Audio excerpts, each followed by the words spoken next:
Si on t'avait donné le choix, juste avant ta naissance, de dire est-ce que tu acceptes la vie ou pas, quoi. Qu'est-ce que tu aurais choisi, toi? Moi, j'aurais dit non. J'aurais pas accepté de jouer cette partie-là. Je vois la vie comme un jeu vidéo, en fait. Mais c'est un jeu vidéo de survie qui me plaît pas. C'est une partie... c'est un jeu où on a le droit qu'à une seule partie, en fait. C'est pas intéressant. Tu as le droit qu'à une seule partie, tu peux pas recommencer. Tu vas forcément, comme dans n'importe quel jeu vidéo, hein. Tu vas à la première partie, tu fais n'importe quoi, tu sais pas jouer. Et tu te dis, putain, merde, putain, si je pouvais recommencer, je ferais différemment. Alors ouais, si on avait 3 vies, au minimum 3 vies, là, ça serait intéressant, tu vois. Tu dirais la première j'expérimente, et tu dis, allez, dans ma prochaine vie, je ferai différemment. Je vais essayer d'améliorer ça, ça, ça. Si on pouvait même changer de sexe, ça serait rigolo. Premier, tu es dans un corps d'un homme. Après, le corps d'une femme. Et la troisième vie, tu choisis lequel t'as préféré. Tu pourrais comme ça choisir. Et tu ne referais pas les mêmes erreurs que dans tes vies précédentes. Tu aurais assez de recul pour kiffer ta dernière vie, quoi. Et là, non. Et encore, je me dis 3 vies, même pas, quoi. On devrait avoir des vies illimitées, en vrai. Comme un jeu vidéo, quoi. On devrait avoir des vies illimitées. Et si un jour tu veux arrêter la partie, si tu veux plus jouer, t'arrêtes. On devrait pouvoir arrêter comme ça. Mais là, on arrive sur Terre. On t'a pas demandé. On n'a pas demandé ton avis. En plus, quand tu nais, t'es bête. Ton cerveau, il est vide. Et c'est tes parents qui t'expliquent le monde. Tes parents qui eux-mêmes n'ont rien compris à la vie. Qui étaient incultes. Qui ont leurs croyances. Qui ont leur religion. Qui ont leurs certitudes. Et ils essayent comme ça de te transmettre leurs pensées à eux. Et ce ne sont pas les tiennes, en fait. Quand tu grandis, plus tu te détaches de ce qu'on t'a appris. Tu te dis, mais attends, moi, ça ne me correspond pas, en fait. Et tu te rends compte que tu as un décalage énorme, en fait, entre ce que la société, les parents, l'éducation t'ont expliqué de la vie. Et quand tu l'expérimentes, tu te dis, bah, il y a un gros décalage, quoi. Et moi, le décalage, il est vraiment trop élevé, quoi. Je me sens pas du tout en phase avec ce monde, quoi. Là, ce matin, là, je cherchais un coin pour filmer. Je me rends compte que tu es obligé de prendre la voiture et faire une demi-heure de route pour trouver un petit coin de forêt, pour trouver un petit coin calme. Il y a des voitures partout, il y a des gens partout. Il y a de moins en moins de forêts, de moins en moins de nature où tu peux te ressourcer. Moi, il n'y a que là où je me sens bien, en fait. Quand je suis là dans la nature, que j'entends les oiseaux, le calme, le soleil, le ciel bleu. Mais bon, je me sens bien, mais en vrai, c'est... Pourquoi faire, quoi? Ouais, je me sens bien, mais la vie est tellement absurde, en fait.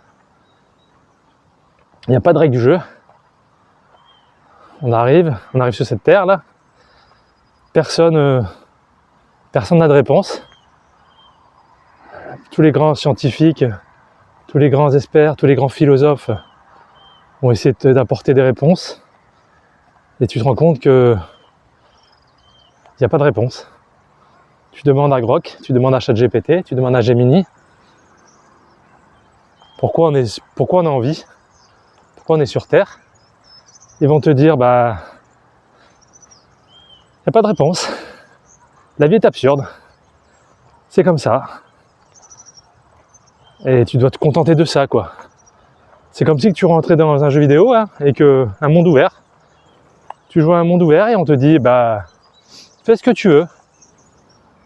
Tu te fais chier, en fait. Donc, ouais, tu vas créer... alors, les gens, bon, ben... Enfin, le seul jeu, c'est un jeu de survie. Hein. C'est un jeu de survie, donc tu as compris que si tu mangeais pas, tu allais crever. Tu as compris que si tu n'avais pas de toit, tu allais avoir froid. Donc tu passes... les premiers êtres humains, ils ont fait ça, ils ont cherché un toit, ils ont cherché à becter. Ils ont essayé de manger. Ils avaient vraiment une vie de merde. Ils devaient mourir à 15 ans, 20 ans, 30 ans, les plus vieux. L'espérance de vie devait être ridicule. Alors maintenant, l'espérance de vie elle a augmenté. Ouais, ok, c'est bien. On a encore plus de temps pour souffrir. La vie n'est que souffrance, quoi. On s'ennuie, on souffre, on s'ennuie, on souffre. On souffre parce que on désire des choses, on désire posséder, on a des désirs, donc on souffre de désirer des choses, et dès qu'on les obtient, on s'ennuie. Donc c'est une boucle comme ça, souffrance, ennui, et les gens ils pensent que plus ils vont avoir d'argent, et moins ils vont s'ennuyer, et on se rend compte que c'est pareil. Même les milliardaires ont ce même problème. Ils ont beau s'acheter des belles voitures, ils ont beau s'acheter un yacht, tout ce que vous voulez. Une fois qu'ils l'ont obtenu, ils se font chier. Donc ouais, c'est peut-être plus cool quand t'es milliardaire, mais tu seras pas plus heureux. Et ça donnera pas de réponse à c'est quoi la vie. Alors après, t'as le déni, hein. T'as des gens qui... c'est tellement compliqué là ce que je suis en train de dire, il y en a que ça doit leur faire mal de se dire mais alors autant se tirer une balle dans la tête. Si tu vois la vie comme ça, tire-toi une balle dans la tête. Cet argument je le trouve pourri quoi. Moi j'aime pas souffrir donc je vais pas me tirer une balle dans la tête. Et souvent ces gens-là ils vont se créer des religions, des dieux. Et alors ça les apaise, hein, je comprends en vrai. Je comprends leur... presque j'ai les envies en vrai. J'ai les envies d'être aussi naïf et de penser qu'un dieu les aime. Alors c'est ça qui est drôle quoi. Parce que autant la réponse ça pourrait être quelqu'un qui nous a créés, pourquoi pas. Peut-être qu'on est dans une simulation, peut-être qu'il y a peut-être quelqu'un, quelque chose qui nous a créés. Mais bon, on tourne en rond, hein. C'est ce quelque chose d'où il vient. C'est interminable cette réponse. Et... alors on va s'inventer un dieu bienveillant, gentil, la vie d'après. Alors ce qui est drôle, c'est la vie d'après sera merveilleuse. Donc ça prouve bien que la vie actuelle, elle est vraiment pourrie. Si tu as besoin de croire que la prochaine vie sera belle, ça prouve bien que cette vie-là, elle est vraiment pourrie. Alors, je dirais pas qu'elle est pourrie, je dirais qu'elle est neutre. En fait, la vie est neutre. Mais... elle est neutre, mais ce que j'aime pas, c'est les souffrances, en fait. On est avec un corps qui souffre. Moi, franchement, je rêve de mettre mon cerveau dans un robot, en vrai. À la limite, pourquoi pas, là. Là, ça serait peut-être intéressant. On va peut-être y arriver, hein. Si je pouvais mettre ma conscience dans un robot. Parce qu'en fait, moi, ce qui me définit, c'est mes pensées, en fait. Il n'y a que mes pensées qui me définissent, quoi. Mon corps, je m'en fous, en fait. Mon corps, pour moi, ça me définit pas, quoi. Je m'en fous, en fait. Quand tu marches dans la rue, tu te vois pas. Tu vois pas ton visage. Tu le vois que quand tu regardes le miroir. Mais dans la nature, il n'y a pas de miroir, en vrai. D'ailleurs, c'est marrant, parce que les hommes préhistoriques, ils devaient même pas savoir à quoi ils ressemblaient, quoi. Alors peut-être si, en regardant leur visage sur des reflets dans l'eau, peut-être. Mais ils devaient être beaucoup plus détachés de leur regard, quoi. Mais ouais, si je pouvais avoir une conscience dans un robot, plus de souffrance surtout. À partir du moment où tu n'as plus de souffrance, là ça devient intéressant en fait. Tu n'aurais que joie ou neutre. T'élimines...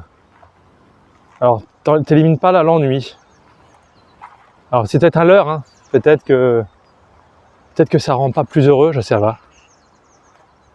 Je sais pas. Mais Et toi, t'aurais choisi quoi alors? Est-ce que pour toi, la vie, c'est une bénédiction ou une malédiction? Moi, ça me fait rire à chaque fois quand t'as personne qui accouche, qu'on lui dit félicitations. Moi, j'avais envie de dire toutes mes condoléances. Parce que je trouve que la vie, c'est pas un cadeau. Voilà. Je te laisse me répondre ce que t'en penses. Alors épargne-moi les Jésus t'aime, Jésus est ton sauveur. Ça sert à rien ce genre de discours pour moi. Je comprends que ça peut te faire du bien, mais personnellement, je sais que c'est un leurre et ça fonctionne pas sur moi. Allez, je te laisse me répondre en commentaire et je te dis à bientôt.